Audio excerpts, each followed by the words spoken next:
How to add a distortion effect to your CapCut videos.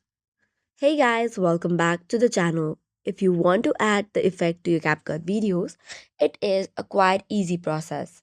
First of all, tap open your CapCut application and then open any existing video in which you want to add the effect, or you could even launch a new project. First of all, select the video and tap on add.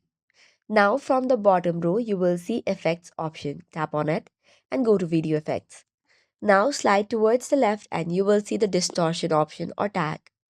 Tap on it and then different features and effects will be available to you. Tap on the one that you want to use. Once that is done, your distortion effect will be added to the video. After that, you can choose the section in which you want to add the distortion effect. Additionally, you can even adjust to it. Tap on adjust, increase or decrease the sizes or speed and intensity as well. So this is all for today's video. For more such contents, do not forget to hit the like and subscribe button. Thank you and keep watching.